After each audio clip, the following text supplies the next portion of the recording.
Hello everyone, welcome to the Ozark Outpost in Dixon, Missouri. This is France, Italy, and the United States, January 1938. The French missed their lone tech role.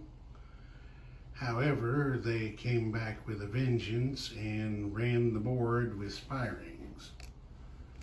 They put one in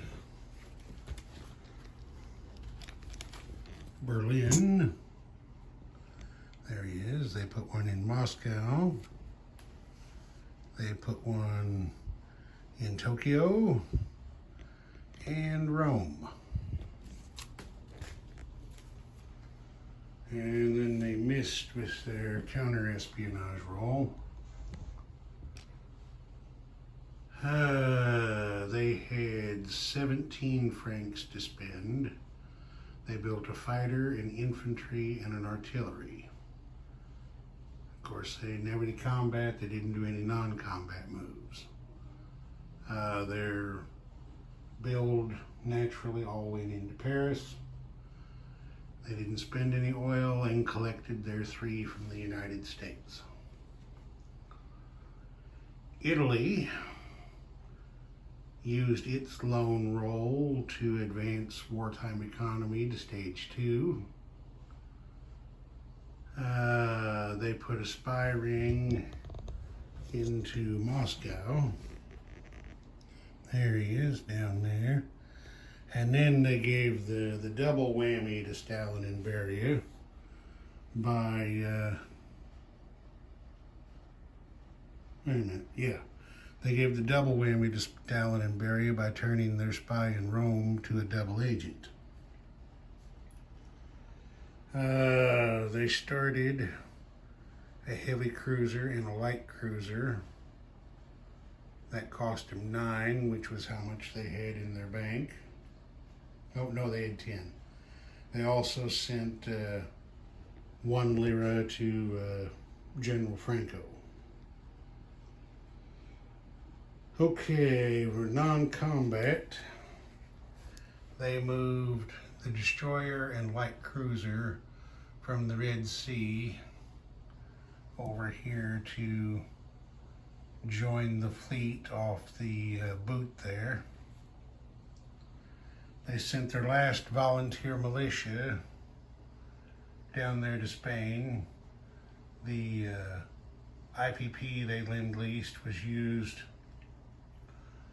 to upgrade the guy that was already there to a regular infantry. So that's a stack of 3 Italian infantry there. They spent 1 oil to move the ships and collected their 2 for a net gain of 1. And got their income of 10.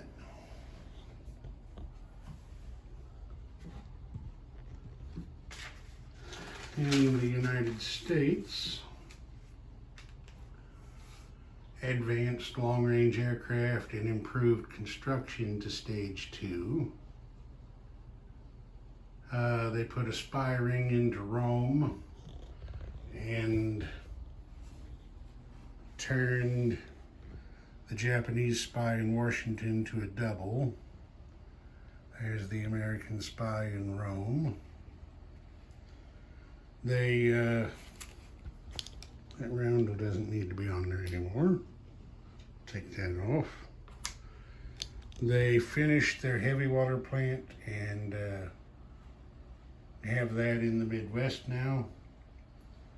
Let's see, they moved their carrier from stage 3 to stage 2 and they saved $2. Chiang Kai-shek built an infantry and a mountain infantry. And then the Generalissimo went back on the offensive.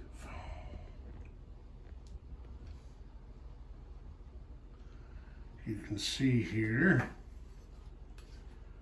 what he did was he took his troops that were down here in Sichuan and through this little connecting corridor here attacked up here into Hopei. he went across in front of Mao Zedong instead of hitting him directly. They took the territory, cost them 3 infantry killed, and they had 1 runaway. Surprises me they didn't have more, but they only had 1. So they not only took a territory away from the Chi-Coms, they also took an IPP away from them. And then in non-combat movement, there were 2 cavalry here at Shantung that slid over here to Sichuan. And then their build, an infantry and a mountain infantry also went into Sichuan to reinforce that. The Americans didn't do any non-combat moves. They didn't spend any oil. They collected 6. And their 6 IPPs added to the 2 they saved gives them $8 next turn. The KMT has an income of 7 plus the opium money from Sichuan. Also gives them 8 to spend next turn. Now let's see if we can do our end of the round overview here. Can we see what's on the tech chart over there? I think we can. You got the Soviets have 2 at stage 1 and 1 at stage 2. Germany's in the same shape. Japan and Italy both have stage 2 of wartime economy, but that's it. On the lower board, you can see the US has jet fighters, heavy bombers, and long-range aircraft all at stage 2. Improved construction at stage 2. Strategic rockets and wartime economy at stage 1. The Brits, long-range aircraft, advanced ASW, and wartime economy at stage 1. And France has wartime economy at stage 2. Then we'll go to the next chart. Look at the incomes. Germany's over here on the far right at 24. You can see where everybody else is at. And I guess about what you would expect for this stage of the game. Everybody's been playing it cool because no one has done anything to increase the American income. They're still on 6 where they started. Everybody else had, well, except Italy, but I mean, the rest of the, well, I can't say that. FEC and Anzac haven't moved. So, never mind about that. All right, now we'll just do a quick review of what's going on the board here. Better back out a little bit. My scale's a little too tight. Okay, there we go. That gives you an idea what's happening spy-wise in all the capitals. Nothing but doubles in Washington, D.C. Yeah, that ain't too good. And, well, there's doubles everywhere. 2 out of 3 in Berlin, half in Moscow, 2 out of 3 in London. Yep, they're everywhere. There's the build chart. The Spanish Republicans are still waiting to get their international brigade in. And here's the United States, the eastern portion anyway. There's the heavy water plant in the Midwest. Lots of oil stockpiled. Again, we had the squeezing a little. We had the extra forces build up in South America. See, we got guys all over the place down there. There's Spain. It still is not looking too good for the Republicans. I mean, the nationalists are spread out, but it just, yeah. I think the Republicans are just marking time. And here's the UK. You see they moved their ocean liner out there off Land's End.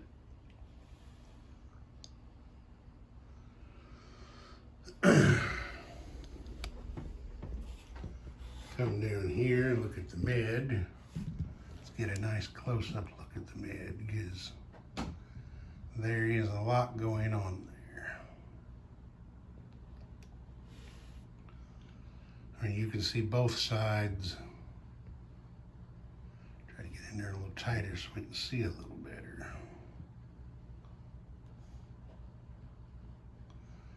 Both sides have really built up in there. This I think is going to be a knockdown drag out. You can see, let's just count heads here. Okay, for the Italians, you've got 2 submarines, 1 battleship, 2 heavy cruisers, 2 light cruisers, 3 destroyers, 3 coastal subs, torpedo boat destroyer, and 1 transport. For the British, you have 1 escort carrier with a tactical bomber, 1 battleship, 1 battle cruiser, 2 heavy cruisers, 2 light cruisers, 3 destroyers, and a submarine. And of course, the Italians also have a fighter and a tactical bomber over here on land that may be able to help. But it's shaping up to be a big fight. When we come over here,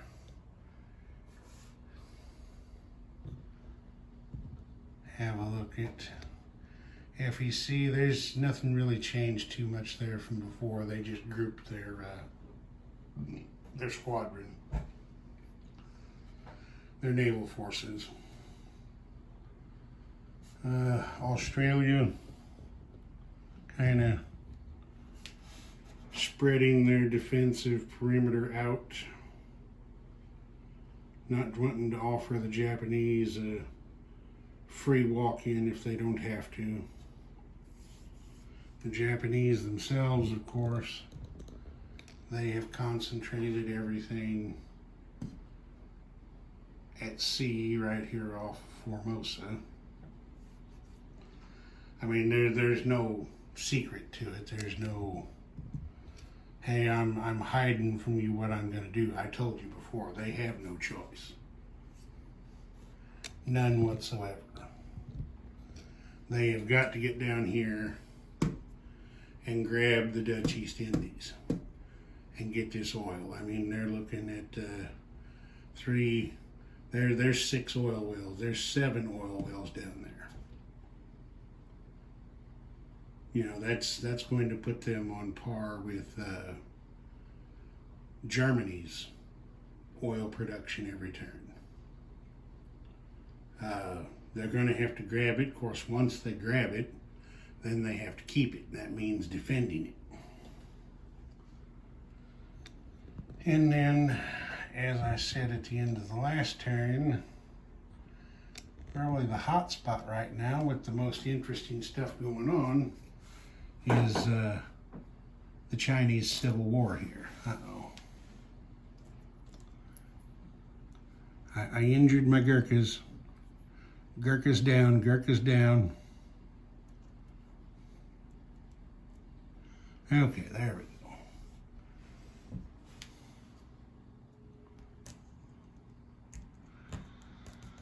No blood, no foul. Now wait a minute. I'll have to double check where that oil reserve is supposed to be. Actually, I think that was in Hunan. I'll have to check, because I'm not exactly sure. Anyway, that's where most of the actual action is taking place right now. The Chi-Coms got off to a pretty good start. They had all of northern and just damn near all of western China. But then Chiang Kai-shek went on the counteroffensive, and he's chipping away at them, rolling them back. So we'll have to see what happens there. Of course, the Japanese are going in an all-out assault in the South Pacific, and they have left, I mean, basically nothing at home. A couple of fighters, a cruiser, a motorized infantry. Everything else has gone off to war. No change over here on the west coast of the United States. Everything's still the same as it was. The only difference is they're stockpiling some oil. I believe that's going to be it for this one. Ozark Outpost, over and out.